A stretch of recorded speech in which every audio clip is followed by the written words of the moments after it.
আড়াল থেকে উৎসব আর মালার সব কথা শুনে ফেলে চমকে গেল জগদ্ধাত্রী। হ্যাঁ বন্ধুরা, এমনটাই দেখা যাবে। তাই সম্পূর্ণ জানতে ভিডিওটিতে লাইক দিয়ে চ্যানেলটি সাবস্ক্রাইব করে দেখতে থাকুন। গল্পের শুরুতেই দেখা যাবে মালার মায়ের সাথে কথা বলতে থাকে কৌশিকী আর জগদ্ধাত্রী। তারপরেই জগদ্ধাত্রী বলতে থাকে, দাঁড়ান, আমরা তো বিয়ের মেনুটাও ঠিক করে ফেলেছি। তখনই ওপাশ থেকে কাকলি দেবী বলতে থাকে, বিয়ের মেনু ঠিক করে ফেলেছেন? তারপরেই দেখা যাবে স্বয়ংভু বলতে থাকে, আমি বলবো। তখন জগদ্ধাত্রী বলে, তুমি বলবে? দাঁড়াও, আসছি। তারপর স্বয়ংভু বলতে থাকে, আপনাকে কি আমি ফোনেই বলবো, নাকি আপনাকে খাবারের লিস্ট আমি পাঠিয়ে দেবো? তখন কাকলি দেবী বলতে থাকে, না না, ফোনেই বলুন। তারপরে দেখা যাবে বৈদেহী বলতে থাকে, আবার খাবারের মেনু কেন? কি তোমরা কি মজা করছো নাকি? তখন জগদ্ধাত্রী বলতে থাকে, মা এটা কেমন কথা বলছেন? আমরা মজা কেন করব? আর তাছাড়া আমাদের বাড়ির ছেলের বিয়ে হচ্ছে, আমরা এতটুকু আবদার করব না? আমাদের বাড়ির একটা মান সম্মান রয়েছে না? আর তাছাড়া কোথায় আমরা আমার দেওরকে বিয়ে করাচ্ছি সেটাও তো জানতে হবে। তারপর কাকলি দেবী বলতে থাকে, না না, আপনাদের কি চাই বলুন। তখনই জগদ্ধাত্রী বলতে থাকে, আসলে আমাদের 1700 বরযাত্রী যাবে তো, 1700 জনের জন্য আপনি না 40টা গাড়ি পাঠিয়ে দেবেন। বাস 40টা বাসের ব্যবস্থা করবেন। তখন এই কথা শুনে কাকলি দেবী, মালা আর বৈদেহী মুখার্জি পুরো চমকে যায়। তারপরেই কাকলি দেবী বলতে থাকে, 40টা বাস? তখন জগদ্ধাত্রী বলতে থাকে, হ্যাঁ 40টা বাস। তারপরে দেখা যাবে বৈদেহী বলতে থাকে, 40টা বাস? 40টা বাস দিয়ে কি করবে? বরযাত্রী যাবে না যুদ্ধ করতে যাবে? কি শুরু করেছো তোমরা? তখন জগদ্ধাত্রী বলতে থাকে, আরে মা, কি যে বলছেন না, 40টা বাস তো লাগবে। আবার তাছাড়া আরো কতগুলো গাড়িও লাগবে। আর বরের জন্য তো ইম্পর্টেন্ট কার, সেটা তো আপনাকে আমি পরে বলে দেবো। বুঝতে পেরেছেন? তখন এই কথাগুলো শুনে কাকুলি দেবী পুরো চমকে যায়। তারপরে জগদ্ধাত্রী বলতে থাকে, হ্যাঁ, এসবের ব্যবস্থা কিন্তু করবেন, ঠিক আছে? তারপরে দেখা যাবে কাকুলি দেবী বলতে থাকে, এতগুলো? আচ্ছা, ঠিক আছে, করব। তারপরেই জগদ্ধাত্রী বলতে থাকে, স্বয়ংভু, তুমি তো খাবারের লিস্টটাই বললে না, খাবারের মেনুটা বলো। তখনই স্বয়ংভু বলতে থাকে, হ্যাঁ, খাবারের মেনুটা আপনাকে বলে দিচ্ছি, ঠিক আছে? আপনি মনে রাখতে পারবেন তো? তখন কাকুলি দেবী বলে, হ্যাঁ, মনে রাখতে পারবো। তারপরে স্বয়ংভু বলতে থাকে, আসলে ওখানে না অনেকগুলো স্টল রাখবেন সব রকম খাবারের। আর সেখানে গুজরাটি সব রকমের খাবার হবে। আর আইসক্রিম একটা স্টলও হবে কিন্তু। তারপরেই পানিপুরি, ভেলপুরি সবকিছু থাকতে হবে। আর একটা স্যালাদেরও স্টোর রাখবেন। আর কি স্যালাদ রাখবেন জানেন? এই বলেই স্বয়ংভু অনেকগুলো স্যালাদের নাম বলতে থাকে। তখন বৈদেহী বলতে থাকে, এত স্যালাদ দিয়ে কি করবে?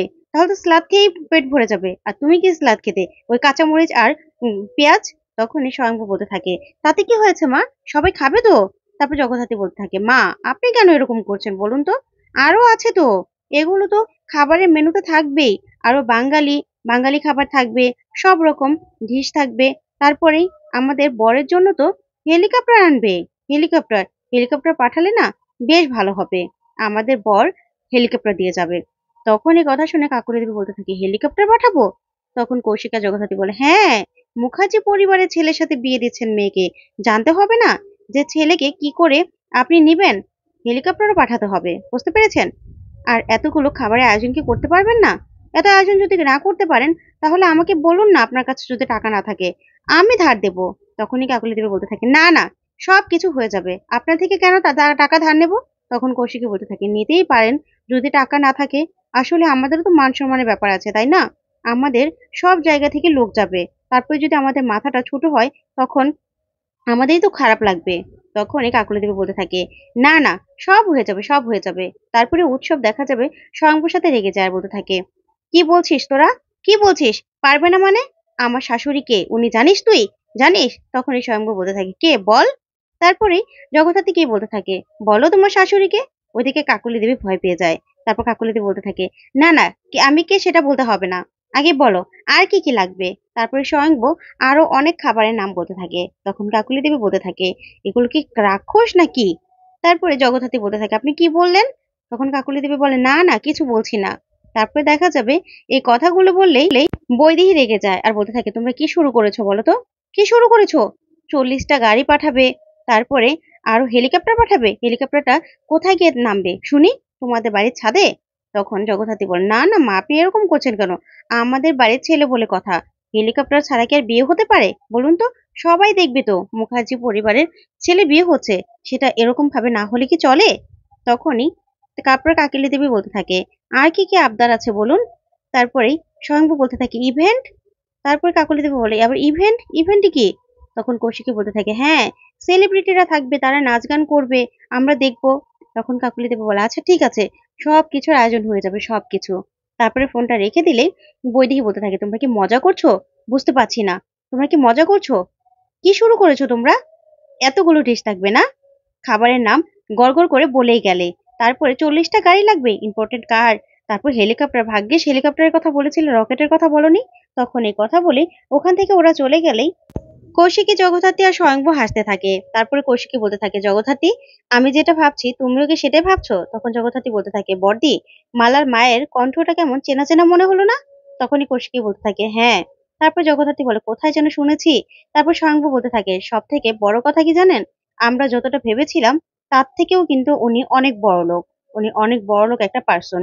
তখন জগদ্ধাত্রী বলে, হ্যাঁ, এবার তাকেই তো খুঁজে বের করতে হবে। তারপরে দেখা যাবে জগদ্ধাত্রী ডিপার্টমেন্টে যায়। তখন সাধু পাঠাকবাল সহ সবাইকে বোঝাতে থাকে যে সেই রিসর্টে, যে রিসর্টে মালার আর উৎসবের বিয়ে হবে, সেখানে কোথায় কজন কোন জায়গায় জায়গায় থাকবে, সে সবকিছু বোঝাতে বোঝাতে সাধু পাঠাকবাল বলতে থাকে, আচ্ছা জ্যাস, আমরা যে সবগুলো জায়গায় থাকবো ঠিক মতো ওখান থেকে নজরটা রাখতে পারবো তো? তখন জ্যাস বলে, হ্যাঁ হ্যাঁ সাধুদা, হয়ে যাবে।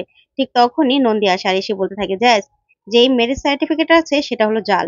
তখন জগদ্ধাত্রী বলতে থাকে, এই তো আমি যেটা ভেবেছিলাম। তখন স্বয়ংভু বলে, এই তো আমাদের হাতে প্রমাণ চলে এসেছে, এখনই তো ওদের ধরতে পারবো। তখন জগদ্ধাত্রী বলে, না, ওই বিয়ের মণ্ডপ অব্দি তো যেতে হবে, কারণ ওরা তো পাপেট হিসেবে কাজ করছে, ওদের পিছনে যে মাথাটা রয়েছে তাকে আমাদের ধরতে হবে, তাকেই ধরতে হবে। আমার মনে হচ্ছে সে অনেক বড় কেউ, আর ওই দীপেন শাস্ত্রী তার জন্যই কিছু একটা বলতে এসেছিল।